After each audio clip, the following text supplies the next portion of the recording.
الحمد لله نحمده ونستعينه ونستغفره ونؤمن به ونتوكل عليه ونعوذ بالله من شرور انفسنا ومن سيئات اعمالنا من يهده الله فلا مضل له ومن يضلل فلا هادي له اما بعد فقد قال الله تبارك وتعالى في كلامه المجيد والفرقان الحميد فاعوذ بالله من الشيطان الرجيم بسم الله الرحمن الرحيم إنا نحن نزلنا الذكر وإنا له لحافظون قال النبي صلى الله عليه وسلم الصوم لي وأنا أجزى به كما قال عليه الصلاة والسلام اللہ رب العزت کا بہت بڑا احسان ہوا کہ اللہ رب العزت نے ہم سب کو ایک بہت ہی بابرکت مہینہ جس کو اللہ نے 12 مہینہ میں سے 11 مہینہ عرب کے لوگوں نے نام رکھا محرم صفر ربیع الاول ربیع الاخر جمادی الاولی جمادی الاخری رجب شعبان شوال ذوالقعدہ ذوالحجہ یہ 11 مہینوں کے نام عرب کے لوگوں نے رکھا لیکن رمضان المبارک کا نام خود اللہ نے قرآن میں ذکر فرمایا شہر رمضان الذی انزل فیہ القرآن کہ رمضان وہ مہینہ ہے جس میں ہم نے قرآن کو نازل فرمایا یہ اللہ کا بہت بڑا احسان ہوا کہ اللہ رب العزت نے جس کو سید الاشہر کہا جاتا ہے یعنی مہینوں کا سردار اس مہینے میں تراویح کے شکل میں ہم سب کو ایک مکمل سننے کی توفیق ہو بہت سے اپنے مشاہدہ کریں اپنے علاقے میں اپنے گاؤں میں اپنے گھروں میں اور آس پاس میں اس کا مشاہدہ کریں تو یہ چیز سمجھ میں آئے گی کہ ہمارے درمیان رہنے والے ہمارے ساتھ گھرنے میں رہنے والے جس کو اللہ نے پچھلے رمضان کو عطا کیا لیکن رمضان کے وقت وہ لوگوں کا اجر ملے وہ تو دور کی بات ہے بہت سے ایسے لوگ تھے جو گزشتہ جمعہ کو موجود تھے گزشتہ سنڈے کو موجود تھے لیکن اس اتوار کو موجود بلکہ صبح تک بھی موجود نہیں یہ اللہ کا بہت بڑا احسان ہے کہ اللہ نے ہم سب کو یہ رمضان کا مہینہ عطا کیا ہے ہم سب اپنے تہ دل سے اپنا احسان مندی کا ثبوت اللہ کے سامنے پیش کریں سب سے اہم بات یہ ہے کہ جب رجب کا مہینہ شروع ہوتا تو اللہ کے نبی صلی اللہ علیہ وسلم دعا فرماتے کیا فرماتے اللہم بارک لنا فی رجب و شعبان اے ہمارے پروردگار ہمارے لیے اس رجب اور جو شعبان کا مہینہ آنے والا ہے اس میں برکت عطا فرما وبلغنا رمضان اور ان دونوں کے برکت سے ہمیں رمضان تک بھی پہنچنا ایک ہوتا ہے شکر گزاری ایک ہوتا ہے شکر ناشکری شکر گزاری تو یہ ہے کہ جو چیز ہمیں مل جائے اس کا شکر ادا کرنا ہے مثلا اگر کسی نے ہمیں پیاس کی شدت کی وجہ سے حالتیں بہت زیادہ پیاس لگی ہوئی تھی اس نے کسی نے پانی مجھے دے دیا یا بھوک کی شدت تھی کسی نے کھانا کھلا دیا تو اس کا احسان اس کا شکر گزاری یہ ہے کہ اس کو اللہ کا بدل عطا فرمائے مثلا جزاک اللہ کہنا اللہ آپ کو اس کا نعمت بدل عطا فرمائے ٹھیک اسی طریقے سے اگر کوئی بابرکت مہینہ کوئی بابرکت چیز یا کوئی بابرکت رات اللہ ہمیں عطا کر رہا ہے تو اس کی شکر گزاری ہے کہ اس کی عبادت سے لگ جائے یہ ان کی ناشکری ہے کہ اس مہینے کو پا کر کے ہم دنیا کے اندر لگ جائیں یہ ناشکری ہے جب ناشکری بڑھ جاتی ہے اللہ وہ نعمت بھی چھین دیتا ہے تو ہم سب انشاءاللہ یہ ارادہ کریں کہ جو بھی مہینے کے دن بچے ہیں اس کا اللہ کا شکر گزار کریں گے سب سے اہم بات یہ ہے کہ یہ جو مجلس لگی ہوئی ہے یہ کوئی اور مجلس نہیں ہے یہ قرآن کی مجلس لگی ہے اور ختم قرآن کے موقع پر یہ مجلس لگی ہے اللہ نے خود قرآن میں فرمایا ہے اِنَّا نَحْنُ نَزَّلْنَا الذِّكْرَ وَإِنَّا لَهُ لَحَافِظُونَ کہ ہم نے اس قرآن کو نازل فرمایا ہے اور ہم ہی اس کے کیا ہے حفاظت کرنے والے ہیں میرے بھائی بتاؤ جس ذات سے نکلی وہ بھی امین جس ذات کے جس کے ذریعے آسمان دنیا میں نازل کیا گیا جس کو قرآن نے کہا مطاع ثم امین وہ بھی امین جس ذات پر اترا جس کو قرآن نے ذکر کیا، اس کے زلفوں کو ذکر کیا، والضحیٰ واللیل اذا سجا، جس کے شکل و صورت کو، جس کے چلنے کو، جس کے بولنے کو، جس کے ادا کو، جس کے ہر حرکت کو قرآن نے ذکر کیا، اور آگے یہ بھی فرما دیا انہ لقول رسول امین، کہ وہ امین ہے، اور آگے بھی فرمایا ما ہوا، کہ قرآن کے اندر ہے والنجم اذا ہوا ما ضل صاحبه وما غوى وما ينطق عن الهوى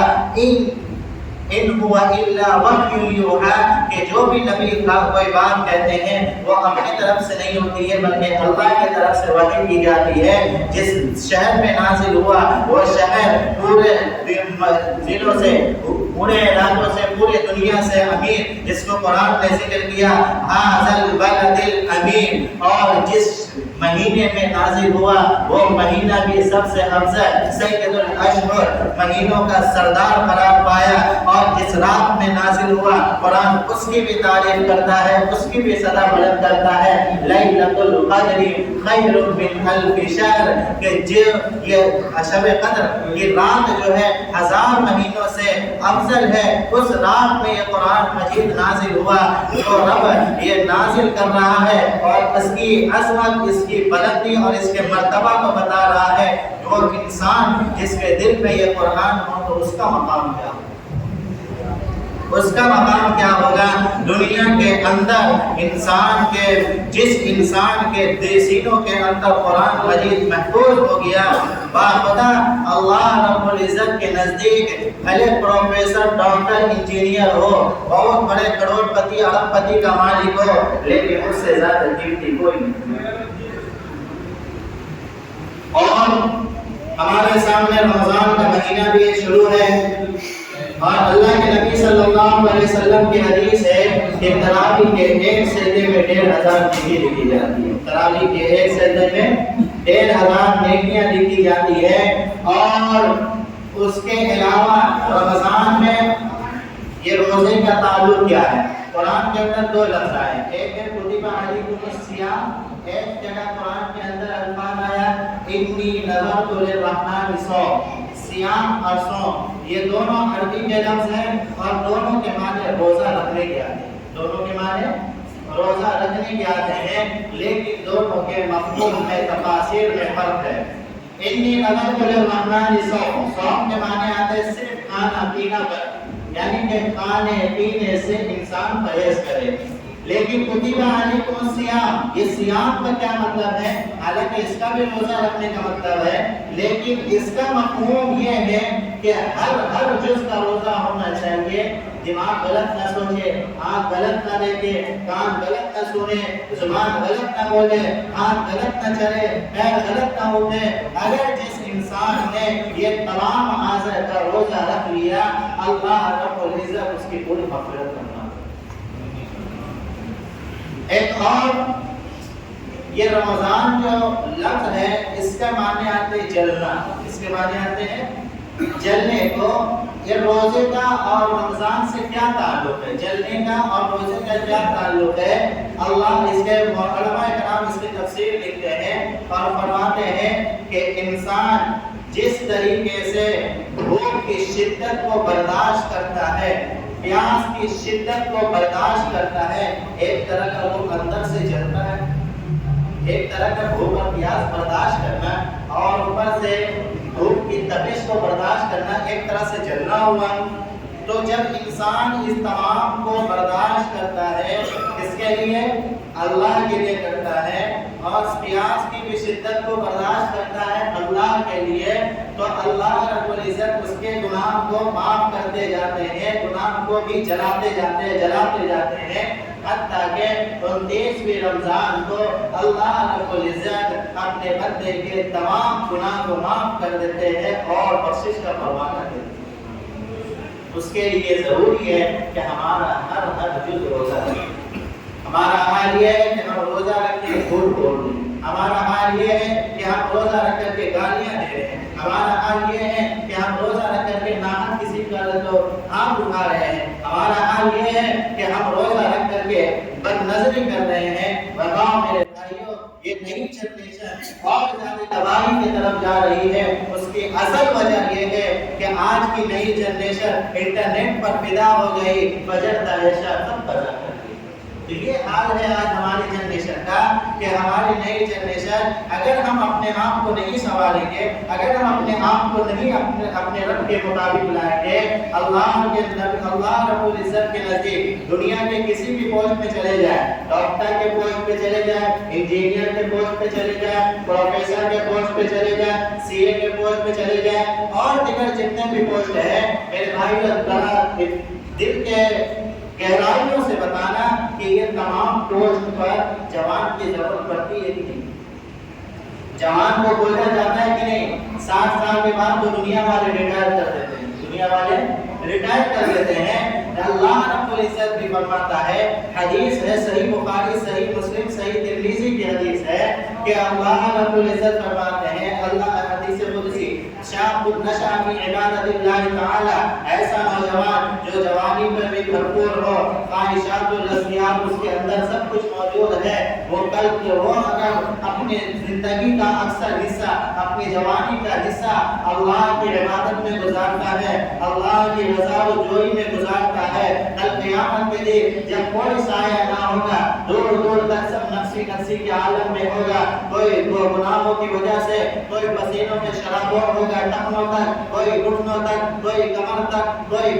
سینہ تک، کوئی پیشانی تک، کوئی پورا ڈوبا ہوگا، کہیں کوئی سایہ نہ ہوگا، سورج ایک ہاتھ کے بالکل قریب ہوگا، اور رب ذوالجلال اپنے پورے جلال و جلال کے ساتھ موجود ہوگا، اور ابھی کے دور میں، ابھی کے وقت 4 فرشتے اللہ کے عرش کو اٹھائے ہوئے ہیں، اس وقت 8 فرشتے اللہ کے عرش کو لے کے آئے گا، وَأَحْمِلُ عَرْشَ رَبِّكَ فَوْقَهُمْ يَوْمَئِذٍ ثَمَانِيَةٌ، اور رب ذوالجلال کے سامنے جب کوئی وہاں پر قیامت میں کوئی سایہ نہ ہوگا، وہ نوجوان جس نے اپنی جوانی عبادت اللہ کے رضا کے لیے، اللہ کی عبادت کے لیے، اللہ کے حکم کے لیے، نبی کے طریقے کے لیے، نبی کے سنت پر گزارا ہوگا، وہ کل قیامت کے دن اللہ رب العزت کیس کر اپنے سائے میں جگہ عطا فرمائے۔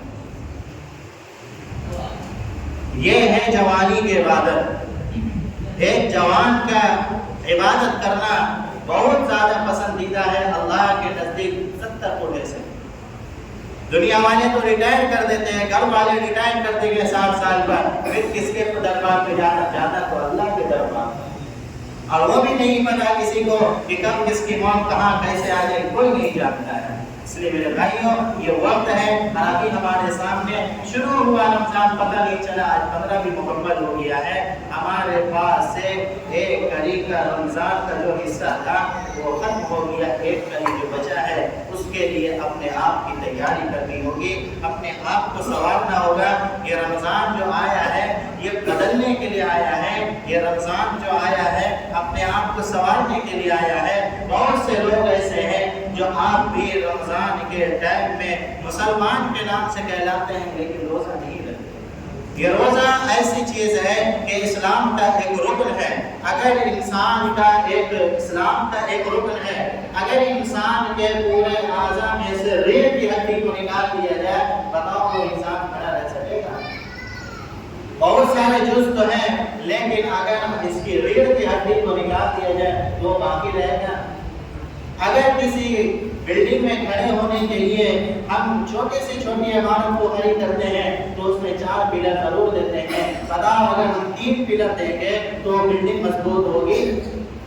وہ بلڈنگ پائیدار رہے گی؟ نہیں رہ سکتی، وہ عمارتیں پائیدار نہیں رہ سکتی۔ اسی طریقے سے اسلام کے ستون، اسلام کی بنیادی چیز جو بتائی گئی ہے وہ رکن ہے، جو ارکان ہے، اس میں سے ایک روزہ رکھنا ہے۔ ہم اگر 4 کی حفاظت کریں گے، 1 کی حفاظت نہیں کریں گے، باخدا کیا ہم مسجد ممبر پہ بیٹھ کر کے وہ دن دور نہیں ہے کہ اللہ رب العزت پورے نسل سے دین کو چھین لے۔ وما نحن بمعذبين، اللہ اس بات سے عاجز نہیں ہے، الا ان نبدل امثالكم وننشئكم فيما لا تعلمون، کہ اللہ رب العزت تمہیں ایسی حالت میں پہنچا دے گا کہ تمہیں پتہ بھی نہیں ہوگا کہ ہم کہاں تھے کہاں نہیں تھے، اور نیچے طبقے کو اٹھا کر کے وقت کا ولی ہم جنید بغدادی بنا دے گا۔ اس لیے اللہ نے ابھی موقع دیا ہے، اپنے رب سے عاجزی کریں، اپنے رب کے سامنے گڑگڑائیں اور اپنے رب سے کہیں، اور